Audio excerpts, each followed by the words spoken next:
Oh man, you can tell I was outside. Yeah. Podcast number one. Yeah, podcast number one. What are we doing here? I don't know. We just let's talk about our training. Yeah, it was great. Training, doing your 2 classes. I don't get to do it enough, but yeah, it's good stuff. Yeah, it's cool to have you in. What did we do? We did a class of kumite sparring techniques, and we took a walk to the park and went to train outside with the students and the kids. Mm-hmm. It was cool to get out there. It reminded me when we started training outside because of COVID, and it kind of reminded me how much I miss training outside. Right, it's a lot different than training indoors. Yeah. Something about being outside that just feels good, healthy. Yeah. I think COVID has definitely changed the playing field for not just martial arts schools, but like small businesses in general. And it's been really good to kind of hear pieces of your journey, adapting to like this new way of life that was forced on us. Mm-hmm. So I'm personally glad that your school survived and still thriving. Yeah, it's interesting because I talk to other school owners that are, if they didn't pivot or change their structure fast enough, like teaching online, Right. some of them are closing. That's unfortunate. It's definitely changing things. Yeah. No, but yeah, as we saw today, you can still get a good workout in. Yeah. Oh yeah, for sure. It just changes your focus. Maybe kata is more kata in form and technique becomes more important by necessity. It's just you have to do it. Right. Can't spar the same way, can't grapple the same way outside of your family or your immediate circle. Right. So yeah, it definitely changes things. We're lucky, I guess, in traditional karate that we have that depth of kata practice. Yeah. And some martial like Brazilian Jiu-Jitsu right now, that's got to be hard for them to be able to do anything at all. Well, I don't know about you, but I've been getting the emails from the Gracie Jiu-Jitsu Academy. Oh, right. Yeah, but they're Zoom lessons. Right. Yeah, that's right. I did get those too. Yeah, were you getting the free class offers? Yeah. Yeah, and it's a good idea. That's what we did too. We pivoted to Zoom really quickly. Yeah. And I think what saved us as a business and as a martial arts school was doing that pivot really fast. Mm-hmm. Within a couple days, I had online classes ready to go. I was lucky though. I had wanted to do a YouTube channel and get a little more involved for some time, so I had the lighting and audio equipment ready to go. But I think what really saved us was the speed of it. Mm-hmm. And otherwise, students they find other things if they're out of the routine. Right. So you gotta move pretty quick. Well, you built like an amazing school for YouTube videos. Yes. I was watching one of your YouTube videos and I was like, it's perfect. Like, you have this beautiful backdrop and, Right. Everything is really sharp. It wasn't my intention. I wasn't building it for the COVID world. Yeah. But I did want it to. We designed this. For those that are watching, you can't really see, but the door is the exact opposite. So this is the first thing you see. And sometimes you go into a martial arts school, like you and I have trained in a few schools, and sometimes the first thing you see is a pro shop, like a person behind a desk. Yeah. And I didn't want that to be the case here. I wanted the first thing for someone to see is like the martial art. So the first thing you see is the mat and the cultural traditions, I guess you could say, like of the art. So the first thing you see is the dojo. We have a pro shop and stuff, but it's all in the back. It's not the selling point, right? This is our product is the martial arts, not stuff, not physical stuff. Right. Just happens to be good for YouTube. For YouTube. Too, yeah. It's perfect. You're ahead of your time. Yeah. But now, that's the nice thing about you, the way it's set up is the martial arts are first when you walk in through the door. Not the commercialism and all that. So, yeah, it was cool being able to design a school like from the ground up and just have this blank space to kind of work with. At first, this raised floor, I wanted to drop it down and have it all be mat space, but the structural integrity of what's above would have to be taken out. It just costs too much. So like you do in the martial arts, you just sometimes work with what you have. Yes, thrown at exactly. you, and turn it into this instead. And Yeah. so we have this nice mat, and then also have like the old school up here. Yeah. Just needs a couple makiwara. So, Yeah. We'll get there. yeah. How's your training going? You've been. Well, let's just talk about our background a little bit because we trained together for years. Right. My training's it's been hit and miss over the years. Well, yeah, maybe the last 2 years is kind of hit and miss. I was training pretty consistently for a while doing Hapkido, and then I started doing Brazilian Jiu-Jitsu, Muay Thai. But yeah, COVID kind of messed up all of that. So Yeah. I think the gym I was training at right now hasn't even opened yet. So yeah, just trying to get in with you as much as I can. Cool. So both is it Hapkido and the Jiu-Jitsu school are both not opened yet? Well, the Hapkido school, they've been doing Zoom classes too. They pivoted to online. But yeah, I've kind of taken a break from that. Basically it's the MMA gym I was training at for the last year. They're still closed. Yeah. Yeah. So as far as background goes, yeah. Yeah, you brought me into the martial arts. Yeah. I had always wanted to I wanted to do karate so bad when I was a kid because I was picked on a lot when I was around 3rd, 4th grade. So what? I was maybe like 8, 9, 10, 11. Those years were really hard for me in elementary school. And I remember telling my mom, like, I think I should do karate. Like I saw the Karate Kid and he had that same kind of story. Yeah. And I thought, man, this could save me. This could be the thing that I need. And she just a single mom and couldn't afford it. I think she looked at a school and saw the price and it just wasn't happening. Combined with other, time and issues, she was working a lot too. So it just wasn't happening. It wasn't until high school or shortly after high school that I was just telling students earlier, you invited me in to watch a graduation ceremony at your karate school that you were at the time, and it hooked me in. Yeah, that's a bit of information I didn't know about you. I didn't know you had been wanting to do it for as long as you're a kid. Because I know you knew I did martial arts, but I didn't know you had had that much of an interest. I thought you just liked professional wrestling. Yeah, That too. Yeah. Yeah, and I actually went to, because we had other friends at that time that did martial arts, like our friend Kevin, trained in Kempo. Yep. I visited his school a couple times. I mean, I wanted to do it. It just was a financial thing and like a time kind of thing. And Right. it wasn't until I had a little bit more control over my own money and time that I could just make the decision, like, okay, this is something I want to do now. Yeah. Well, I had, as long as I can remember, I've always loved martial arts, and I had an obsession with Teenage Mutant Ninja Turtles. Who didn't? Yeah, right. I don't know if you remember my old bedroom, how it was green. Yeah, you remember that? I don't remember that. Was it green for turtles? Yeah, I had a green bedroom, big poster of Donatello, it's my favorite Ninja Turtle, Nice. on the wall. So my sister, my older sister, her friend still brings that up to this day. Your my green wall. green Ninja Turtle bedroom. She will let you live it down. And yeah, That's pretty funny. But yeah, I was obsessed with martial arts ever since I was a kid, and I started at our friend Kevin's school with Kempo Karate, and then after that, Ishinru with the Jocelyn's, and yeah. So. Yeah, and that's where we trained together. Not always together, because I think I was a beginner, Right. so you were training in black belt classes, but Yeah. same school, and I think you were training in the Roseville dojo at the time, obviously, right? So it was same teachers, but 2 different schools.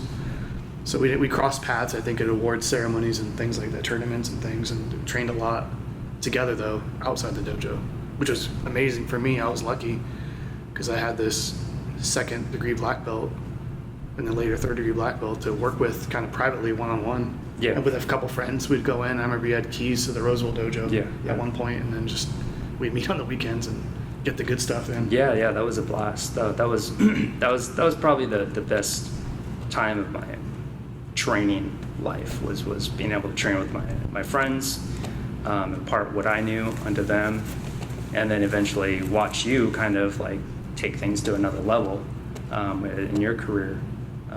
being able to be a part of that story, your success all belongs to you because it's all your hard work. But being able to be part in that story is, it's an honor.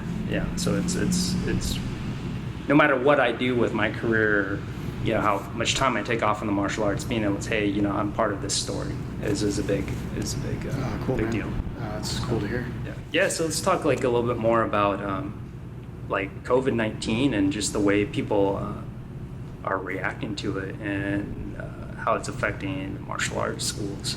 I'm not going to mention any names, but you've brought up some situations where people don't want to wear masks, in the class, and they're not going to support you because you're basically obeying the law and trying to stay open. Sure. As a small business owner, you're just grateful that you can offer classes. Yeah. And all people have to do is kind of wear a mask and obey these rules. And for most people are okay with it, but then you have those other people they just don't want to do it. And it's not just you. I'm hearing about it. Gyms now, other businesses.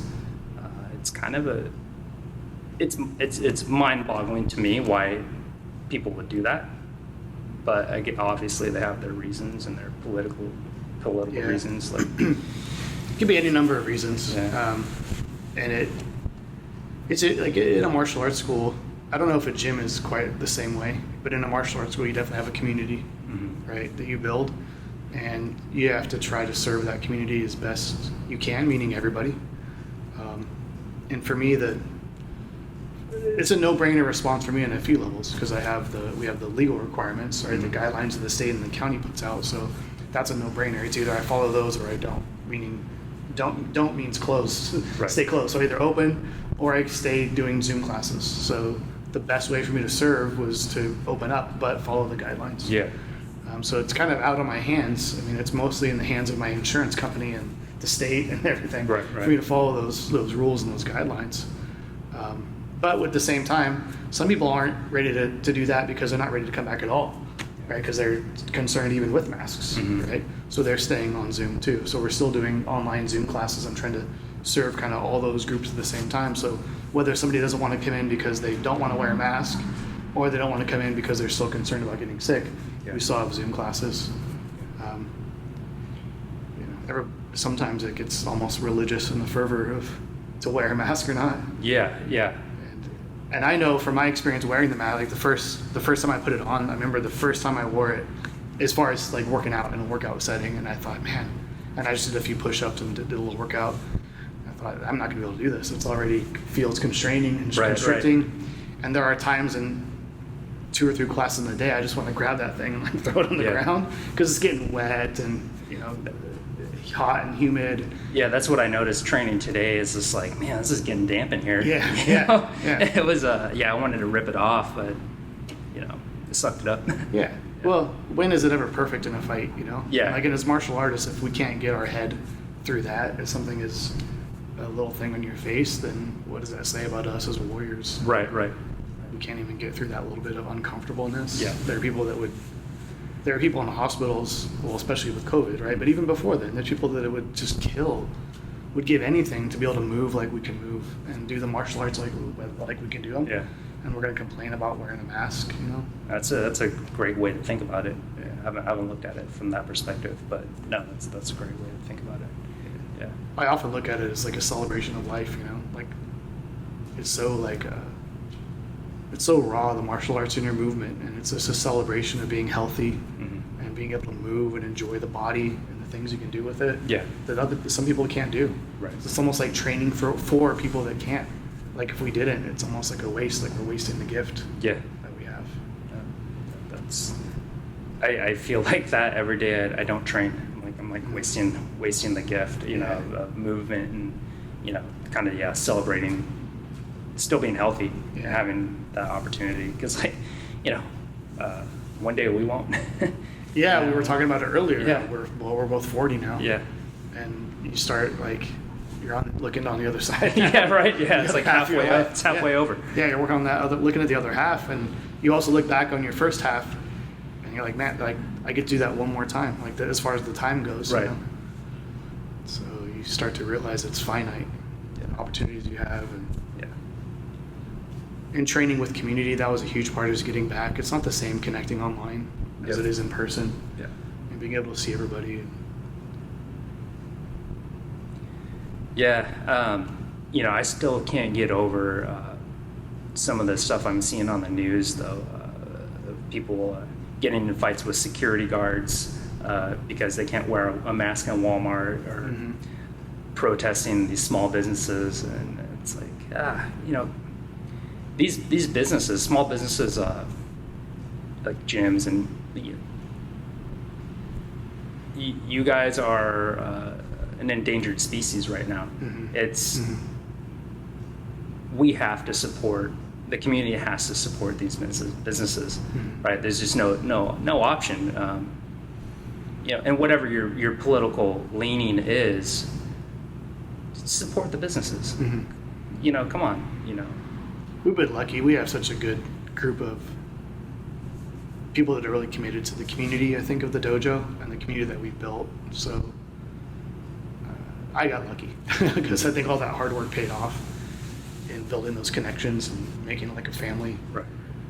And some schools don't have that. So whether your reasoning to not train is because you don't want to wear a mask and it's annoying, or a political statement, or because you're worried about being sick, I get it. But yeah, we have students that didn't want to do Zoom or in person yet because they're not comfortable, that are still paying their membership, right? Because they still want to support us, and that's like it almost chokes me up, right? Because it's like they don't have to. They're not obligated to do that in any way. Yeah. But they're choosing to. It means a lot to me. Yeah. Well, that's a statement of the type of people that are going to keep like society together, right? Yeah, COVID-19 is just another. It's just really just another major event in a long list of major events that this country has gone through in the last 20 years. Going back to 9/11, and even things before that. It's those type of people that are kind of selfless that keep the community together, right? It's to be honest, it's the people that are my rights first before everybody else. That honestly, I just think they're on the wrong side of things.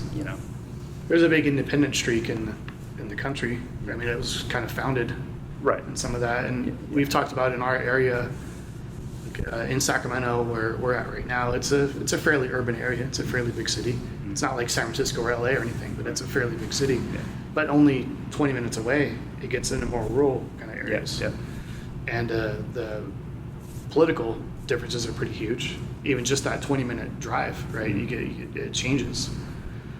That independent streak is really strong in the hills of California, like in the gold rush kind of mindset in the more rural counties. And that independent streak, I think there's value in that too.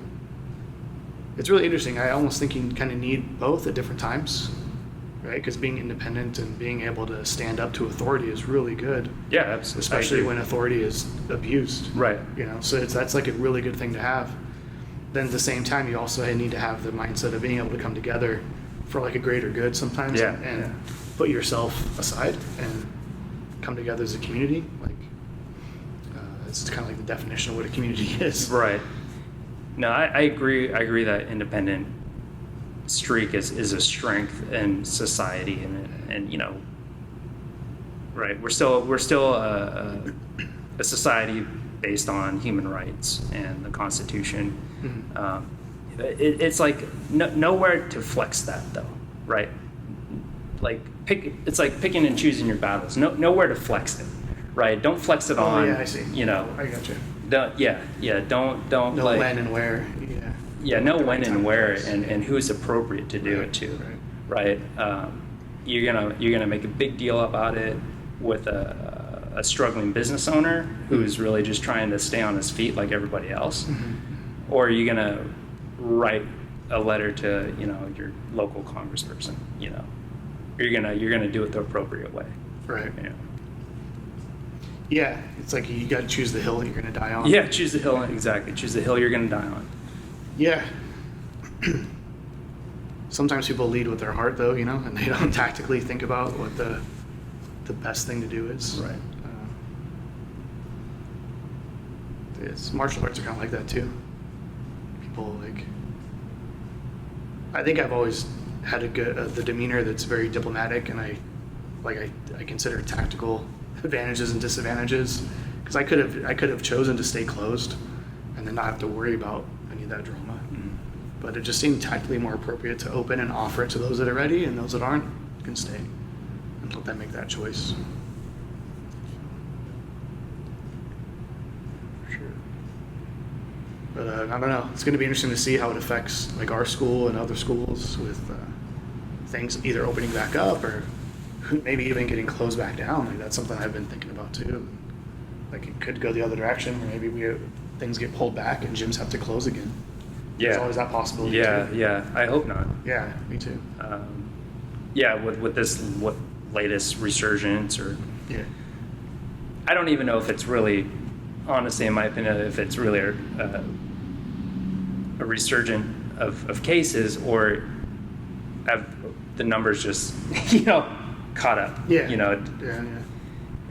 Have these people always been there? Have these? Right. I don't know. Yeah, that's the kind of thing that's sort of out of our hands, at least as far as a business owner goes. I can't change the numbers, and I can't change what our governor or local representatives or health officials decide to do. We just have to kind of follow their lead as far as business goes. Yeah. And then I try to implement as much stuff as I can to make all of our students and families feel safe. Right. So we disinfect equipment between classes, anything that's shared in any way. We try not to share equipment, but anything that's shared we disinfect between so the next class can use it. We disinfect the floors and wipe down all surfaces between every class, and temperature check, wear masks. Pretty much everything we can do. Yeah. I've talked to air quality engineers about having, we have air filters, we're getting proper airflow through, and getting modifications made to our air conditioning units to make sure that all happens. And we're going way more than most businesses do, I think, because I care about Right. I should be able to feel comfortable. And the last thing I want to do is have a family member or a student get sick and pass it on to somebody else. That is in a vulnerable group. Well, that could be death knell for your business. One student gets sick and then passes it on to another student. Mm-hmm. You could have an outbreak just in your school. Yeah. Yeah, and I don't want to be that guy too that didn't follow the rules, and then it's all over the news that this martial arts school in Sacramento right. had a huge COVID outbreak. And so I make all martial arts schools look bad. And that's what bugs me about schools that are, I see some martial arts schools that are opening kind of on the down low. I know of some here locally, I know of some in other areas that are opened and not officially, but they're still working out with no measures at all, still grappling, still doing all that stuff. And it's risky for their business, but it also can make us look bad if they get, something happens. They're going to blame all martial arts or all gyms. Yeah, that goes back to choosing what hill do you want to die on. Yeah. Right. But I also understand too, if you're struggling and your dojo's your martial arts school or gym's going to close anyway for financial reasons. Right. It's that risk. They're might as well take it. Yeah. I guess. There you go. Yeah. What do you have to lose? Yeah, that's why I feel lucky in that my students and family still supported us. We didn't lose too many with the whole changeover to online classes, and so I wasn't pressured to make that hard decision of, am I going to go bankrupt, or should I run full class with no COVID response and hope for the best? Yeah. And I was lucky to get by without having to take out any loans or anything too, which was, I did my best to. I know it's out there, even though it's forgivable. I wanted to leave that there might be businesses that really need it, and that the funding is unfortunately limited, so I was able to get by without it. Yeah. Who knows how forgivable it's going to be too. Those things sometimes change. Now you're fortunate that you got a real loyal group of students. Your students are super loyal, and we know instructors who are not in that situation.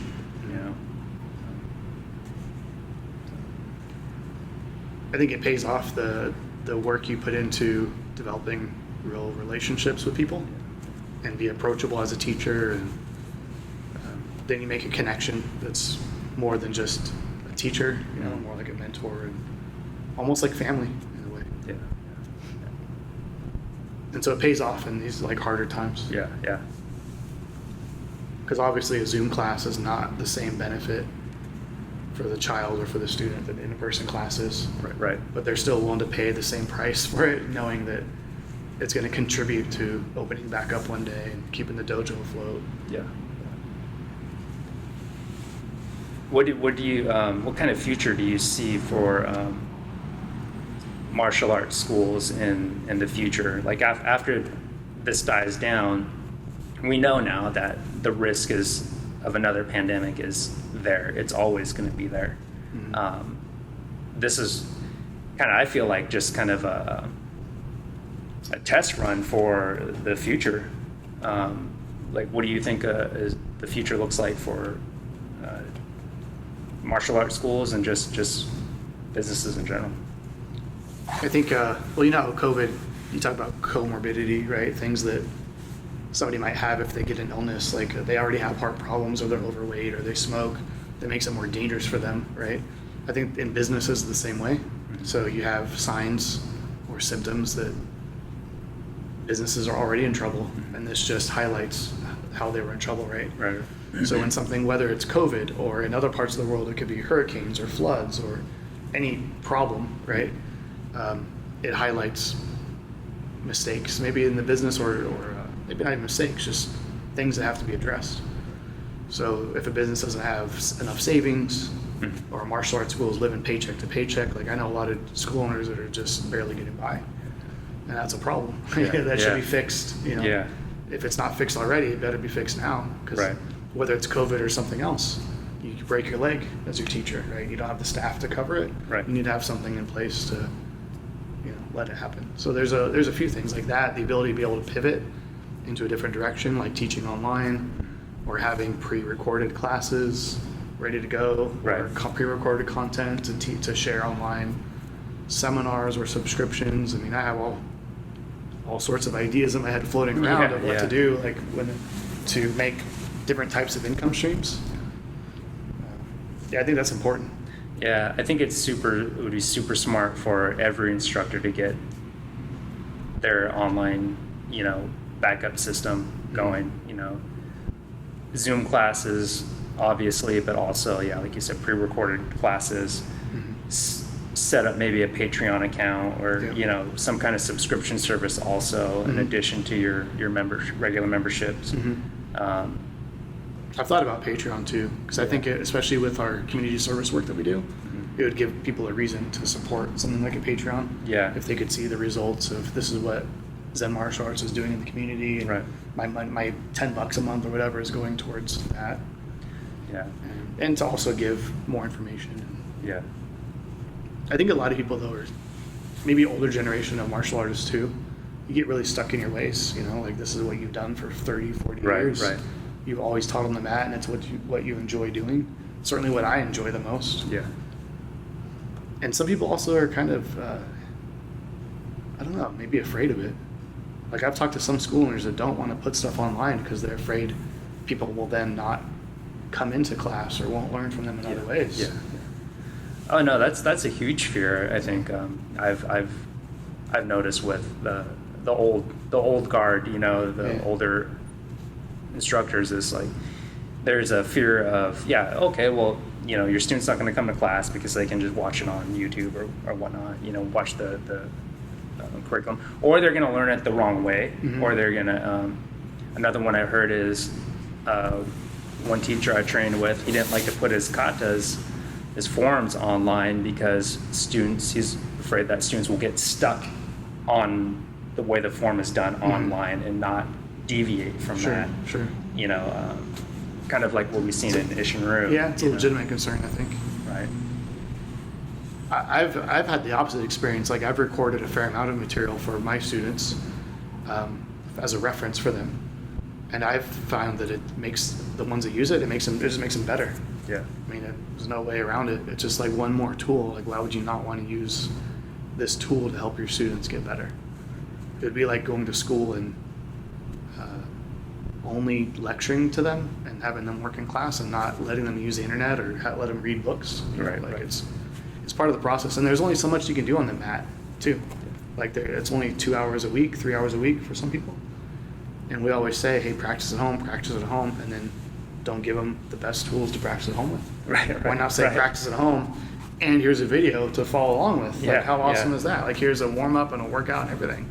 So you have it's way better than just on your own, especially like a beginner or Yeah. they have no idea what to do without Right. some guidance. Yeah, the student who takes advantage of like that, the online video, and is coming in and doing classes, they're just gonna take off. You know, they're just gonna be light years ahead of the students who don't. Yeah, and I've seen it now, and it's encouraging because it makes me want to do more of that for my own students and maybe for other people too. Yeah. Want to learn as well. I've thought about too making like themed, almost like seminars or workshops or boot camps, because I do quite a few here. I used to do one every 3 or 4 months. We would do like a 3 or 4 hour boot camp night. We would train for 3 or 4 hours straight with a dinner break in between. It's a little bit of socialization, but mostly just 3 hours of solid training on one specific kata or principle. Or recording that and throwing that out there online would be really cool too for people that can't be here in person, especially now with COVID. Yeah. But that, I think, has far-reaching potential to have that depth to go into Right. that you can't go into in a 40-minute class or a 50-minute class. Yeah. Yeah. Good points. Good points. Yeah, and it would be it's a good. You know, have you heard that saying? You know, this person's forgotten more than they know, right? Mhm. You know, you get these longtime teachers that have been around for 40, 50 years, and they know just so much that they literally have forgotten more techniques than what you'll ever learn, you know? Sure. And videotaping, recording some of that is be good for you too, Mhm. because like, who knows, you pick up some great technique, teach it once or twice, and then if you don't go back to that, you're going to forget it. Yeah. Right? So you could set up some kind of catalog for yourself, Sure. that you could go back. Yeah, that's true too. There's also power in the documentation of a growth and experience level. I think it's the idea of always recording the teacher. That's great, but it's also cool for the students to put video out there too, so they record their journey. Just like how you might journal every week and record your thoughts and where you're at in your life. Yeah. And then when you go back and read your journal, I don't know if you ever have, but when you go back, like I have journals that are 20 years old.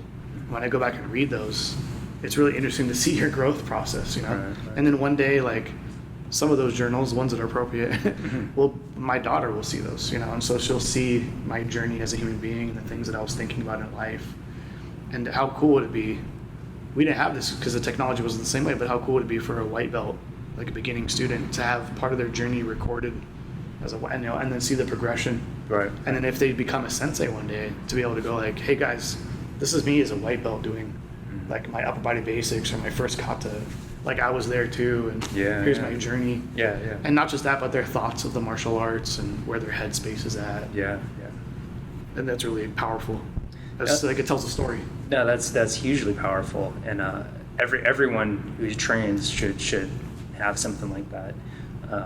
The martial artist that I think of who is well known for journaling was Bruce Lee, and he was big on journaling, and that advice I gave to your students earlier about writing down the techniques, right? I think I got that actually from Bruce Lee, Right. That's how he would learn and memorize techniques rapidly.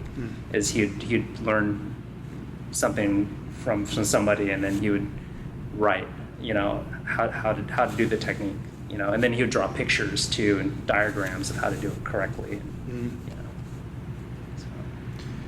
Yeah, sometimes when you take the time to sit down and write something out like that, I've noticed you come to new conclusions sometimes. Yeah. You draw it, especially. Right. Like you draw diagrams and angles, and you just start thinking about it in different ways that it might open up and unlock new things. I know it's happened to me. Yeah, yeah. draw and record stuff in that way. Right, right. It's a powerful way to learn, like Yeah. anything. Yeah. And get like new insights Mhm. on what you're learning. Yeah, so. Yeah, it's a good tip. Yeah, I'm curious to see how COVID, like how people continue to respond, and if it's like any adversity, you know, or any change. This is like a big wave of change.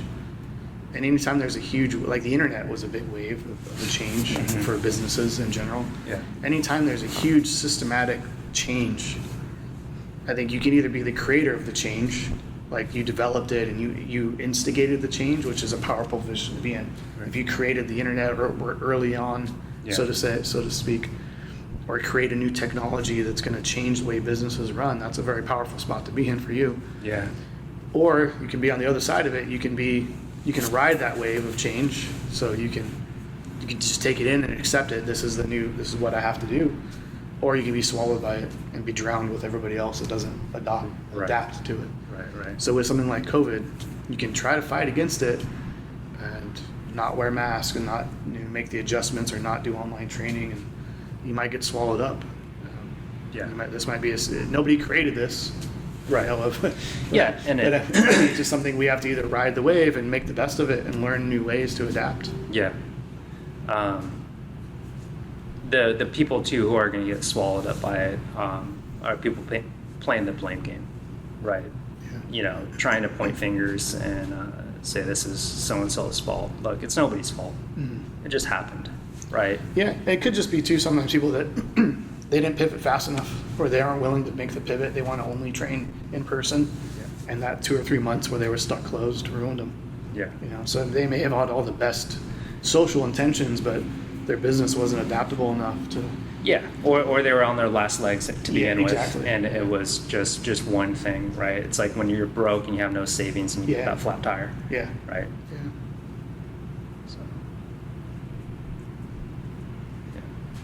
Yeah, I communicate with other schools in the neighborhood even a little bit. I mean, we're supposed to be competition. I don't really see other schools as competition because there's so many students out there, potential students. Mm-hmm. I think our real competition is martial arts teachers, is video games and other sports and other activities and Right, things right. like that, not each other.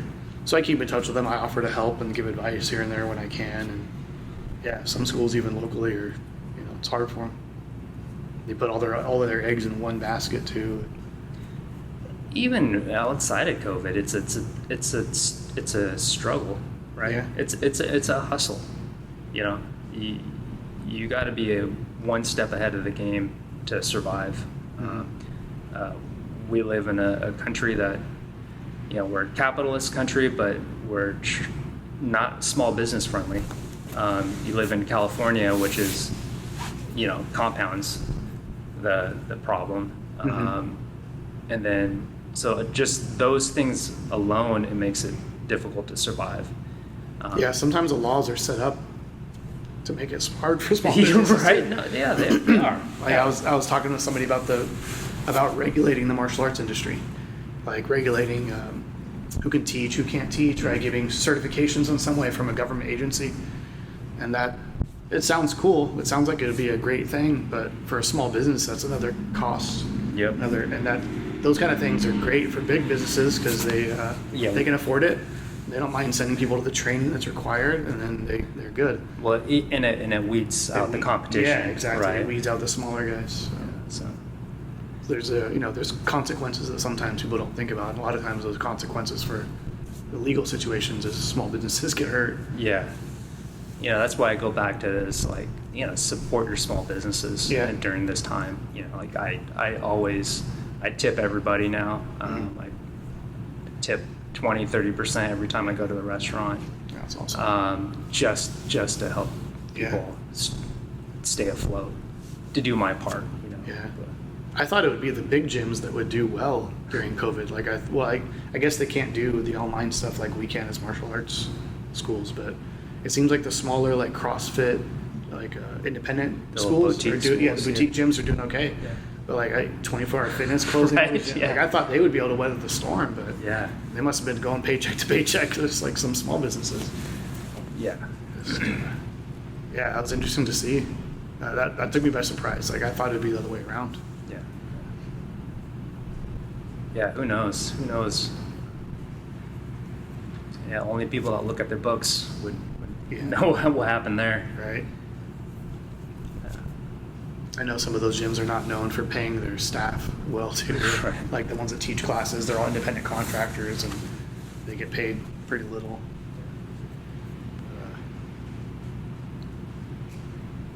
Yeah, it's interesting. A few weeks ago, I was looking for a little, cable for my laptop, and I wanted to go to Fry's, and I was like, oh, is Fry's even open? And I wanted to go to Best Buy, and Best Buy was closed. I found this little hole-in-the-wall computer store that was on Fulton Avenue, and yeah, sure enough, they were open. I started talking. The place was a mess. Like nothing was organized. You know, they had the motherboards like stacked against the wall. It's classic, like computer, like mom and pop computer shop. I was like, how's this guy even open? Yeah. But he had my part, and he's this old man, and I was like, yeah, we've been open since 1987. And it's like we survived, the economic, crash, and we're still open. He's naming all these stores that closed down. I was like, do you have an online store? Do you do? And he's like, no, we don't do that. How is this guy, still Good open? for him. But he's got some loyal customers, some loyal geeks that only buy from him. That's cool. Yeah, I worry about those kind of small businesses too. Because we both are in the IT, or were. I was in the IT industry. You still are. But that's a classic, like boutique kind of mom and pop business for a lot of people. Yeah, it's tough. It's been interesting to see the role switch because I was in IT for like right after high school, pretty much for years. And then doing martial arts is more of a hobby. I never did it professionally, really. Right. And you were doing it kind of professionally, opened up a school down here, and then we swapped. Yeah. Now you're doing IT professionally, and I'm running the school. Yeah. Totally switched positions. Yeah, it's a secure thing to be in. Oh, for sure. Fulfilling. Yeah, I kind of got over the fact that it's not a fulfilling, it's not fulfilling work. But you know what? I got a job. Yeah. I can't complain. Yeah, there's definitely a risk in a small business. Yeah. Like you were talking about the risk of COVID, because there's that risk of being shut down by a government authority.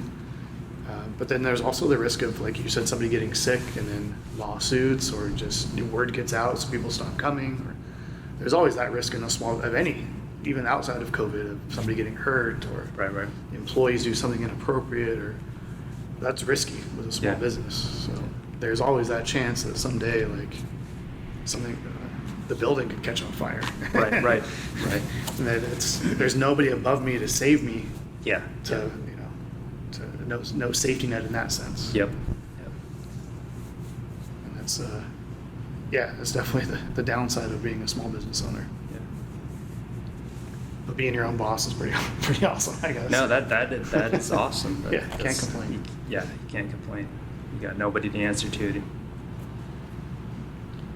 Yeah, and it's nice. I feel like it's, as a martial artist anyway, when you have that. I mean, I do have a sensei and mentors, people that I guess you could say I answer to, but I mean, in the grand scheme of things, they're not here every day, So It's my business, it's my building, my dojo, my students.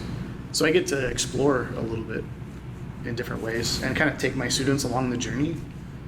Like I'm pretty open with them that I'm learning as a martial artist too, and sometimes when I'm developing a tool, I let them know, like, hey, I'm working on this. Can you partner up with me so I can practice and we'll work on it together? Yeah. I don't really hide behind any veil of mastery that I'm some like amazing, I know it all. Like I'm not willing to admit that I'm working on stuff too, or I'm not afraid to admit. I'm not afraid to admit that I'm working on things too.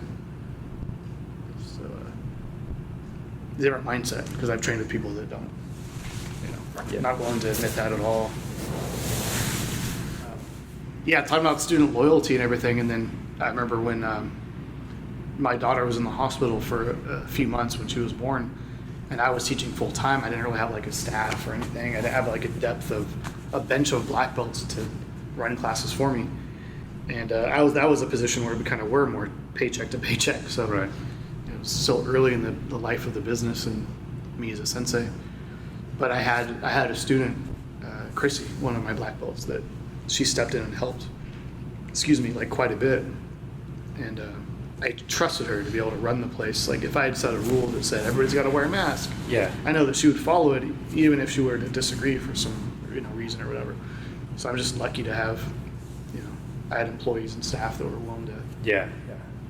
follow our lead and continue the culture of the school. Yeah. Yeah, you're in a business where like trust is everything. Yeah, Right. You sure. got to have those loyal students, kind of like loyal soldiers that are gonna kind of fill in for you and cover you, and protect you basically. It's goes back to like The Godfather, right? That's my favorite book. Oh, you read the Bible? I read the book. I mean, this is my Bible. I've only seen the movie. The- It's good though. Yeah, it's good, but that's like kind of like the theme of Having loyal soldiers. the story is friendship. Like, right, surround yourselves with friends. Right. Right. That was what he was in the business of doing. Not just the crime, but like surrounding himself with friends who would support him. Right. And that's power. Right. Yeah. But that's the theme that's just the way power works, right? Right. Not that you're trying to be the Godfather, but you're in a business where you need of people, right? That's really your business, is people. Yeah, kind of is. I think culture is a huge part of it too. Every martial arts school has its own kind of culture, but there sort of is in the martial arts an inherent in most schools, like kind of a culture. Yeah. And like I was talking recently to another student from out of the school who's thinking about coming over to visit the school to train for a little bit. And they were talking about like rank requirements and differences in that, and how long do you think it'll take my child to, advance through the rank, and is it the same or different? And I was like, well, let's first just like talk about getting him in and feeling comfortable with the place, like with me and as a teacher and a student, and then we'll talk about rank and all that stuff, because for me that's more important, like fitting in, I guess. Yeah. And make sure you enjoy the classes even before we're talking about, the process to black belt. Like it's sort of like, let's date a little bit before we get married.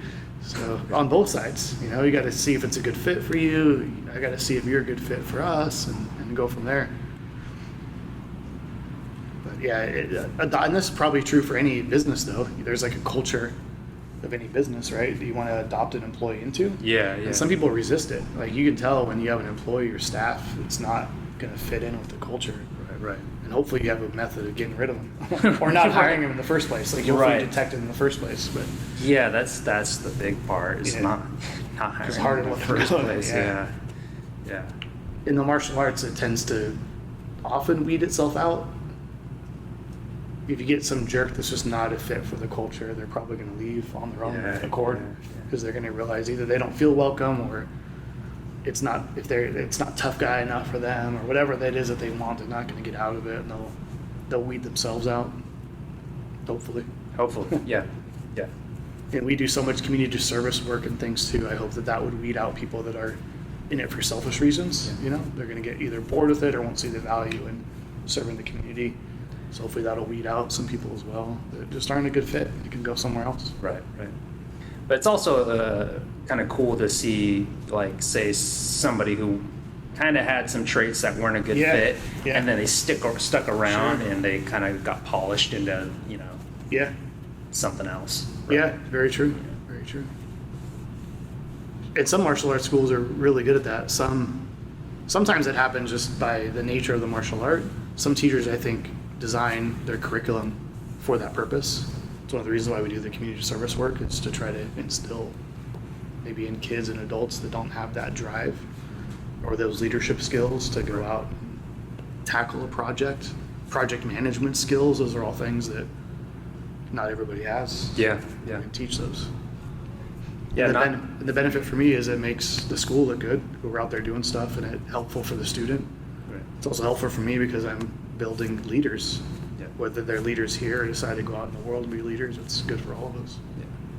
Yeah, you got a good skill set. Like, back in the day when we were training and you were just starting to teach, I had a feeling you were going to do well because you have skills that just because you're a black belt doesn't mean you're going to run a successful dojo, right? There's like thousands of black belts try to open schools and they fail. Right. You got to have a sense for things that go beyond the martial arts, and you already had that because I know you're a smart guy. One of those people that can pick up a book and learn a new skill. You're self-motivated. Sometimes. Sometimes. You taught yourself the IT stuff and all that, and not everybody can do that. So, being a good project manager, having a good head on your shoulders, being able to pivot and build leaders and have people around you that are going to support you. All those things you need to have to make it work, right? Yeah, I've been lucky to have good teachers though too. Yeah, and have good teachers. Yeah. And be the kind of person that people want to help. Right. That's something that's something people don't think about. And it's like, are you the type of person that people want to help, right? Or are you just an asshole? Really? There are some assholes in the martial arts. Are you a know-it-all? Right. Big ego maniac, and so people are going to stand by and watch you fail because they hate you. Yeah. Right. Yeah. But you're not that person. Yeah, you would think that the martial arts would crush some of that ego. Yeah. Like you think that when you train with other killers, right. You'd lose some of that after you get punched in the face or tapped out enough. Yeah. I think sometimes though that doesn't happen enough. No, I you think get older and you stop training as hard, or you stop challenging yourself. Right. Pretty soon you're at the top, and your students aren't going to challenge you because you already taught them everything that they know. Right. You haven't taught them everything you know, but you can already, by nature, you're going to be able to be better than them. Yeah. And so you got to put yourself out there and spar with killers. Yeah. People that are better Seriously. than you, or at least as good as you, to keep you. Yeah. That's why I like sparring with you and working out with you, because it's like I get a challenge. You get to seek that out a little more. It's very easy to not make yourself feel good. And just high on ego. Surround yourself with sycophants and people that are going to worship you, and next thing you know, what you're doing is you're running a cult. You're not running a dojo. You're not running a martial arts school. Right? It's really easy to have happen too. Sometimes even unknowingly, I think. I hated that, honestly. When I was teaching, I was never comfortable with the students that would just kind of worship me. Yeah. Right. You don't know me. Yeah. You don't know how screwed up I am. You don't know what I'm capable of. Just because I can kick, or I kick people in the head, or whatever. I'm a good fighter. Like, you don't. Yeah. No, and I remember being 19, 20 years old and feeling like I don't know anything about life. I don't know anything about myself. Sure. Well, you kind of didn't. I mean, no, we don't at that age. We don't. Yeah, my brain's not fully developed. Yeah. But I was surrounded by people that were like, you're so great. Yeah, they just put you up on that pedestal. No. I think it's because the black belt, like we have in the United States, at least for a lot of people, there's this idea that a black belt is not just a good martial artist, but they somehow have this refined character, right? That somehow the martial arts has made them a good person. But that's not always true. No. Like, I think that's why it's important to show the evidence. Like, where's the proof? Right. And that's where, like we talked about, journaling and blogging or taking video of somebody's journey, and you can see here it is not just their training, but here's how they are as a human being, and how the martial arts has affected them, and the honesty behind it, and the story. Yeah. That way people can say, like, oh, he is a good person. Like he does do these. He's not perfect, but he or she. Here's their journey that they made, and I can see them. I can see their character. Yeah. But if you hide those things, and and that just sets people up for failure too, especially when you make black belt the seem like the end-all be-all goal of training, when really that's, a black belt should be a fantastic martial artist. If you wear a black belt, you should be, badass, right? You should be a killer. As Johnny would say. Yeah. You should be kick-ass. You should be kick-ass. But that's not the end, right? That's really when it's just beginning. Yeah. But that's where a lot of people stop. Oh, for sure. Yeah. Yeah, it's unfortunate, and because they see that, like you said, as like the end, that was their goal from the start. Was Yeah. They had the mindset of black belt, black belt, black belt, Yeah. and they get it, and they're like, okay, on to new goal, on to something. New. Right. Now I'm gonna be a chef. Right? I'm going to cooking school. Right. Yeah, the problem with putting people up on the pedestal too is at some point you're going to see your teacher not be perfect, whether they make a mistake or you're just around them at the wrong time or whatever. They're in a bad mood. Right. They're not going to be this perfect image of what you think a black belt is or whatever they set themselves up to be too. It's just I think it inevitably happens. Yeah. But it's that's how human beings are, though. I mean, we're not perfect. And hopefully, though, you just see them progressing and trying to be their best that they can. It's easy, though, when you have... That's one of the reasons that I implemented some of our curriculum, because it's easy to have this almost army of people that will do, like you said, they sometimes will worship you in a sense, right? Right. They'll do anything that you ask them. 20 push-ups, they'll do it. Or clean the dojo, they'll do it. Fix my car, they would do it. Right? Really, they will do anything you ask. Yeah. That's a lot of power, and it can go to your head, but also it can be used for a lot of good. Like, there's trash on the park. Let's all go clean it up. Yeah. Right. All right. You can use that influence in a good positive ways. Yeah. But it's really scary because we have the trappings of cult-like behavior in the martial arts by nature, because we have the hierarchy of the belts. Yeah. You have the hierarchy of the teacher and the student. You have the bowing and the ritual. Yep. And all that culture that goes with it. And so it can fall into it. But talking to my sensei, that was really interesting because our previous teachers that we first learned from, some of the respect on the floor, I don't know how you feel about it, but sometimes it felt like it was very forced. I don't know if you felt that way sometimes, like the rigidness of things. Right. Like militaristic. Yeah, comes from the military. Exactly, yeah.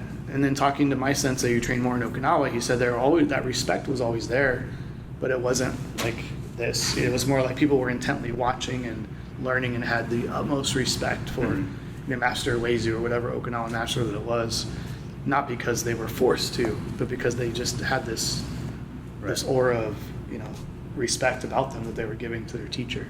Yeah, I think that all came from the Marines, right? That they learned in Okinawa, and then they added that that militaristic aspect to it. Yeah, it's definitely like Miyagi versus Cobra Kai. The dichotomy of the two teaching styles. Yeah, he was even John Kreese was even a Vietnam War veteran. Yeah, exactly.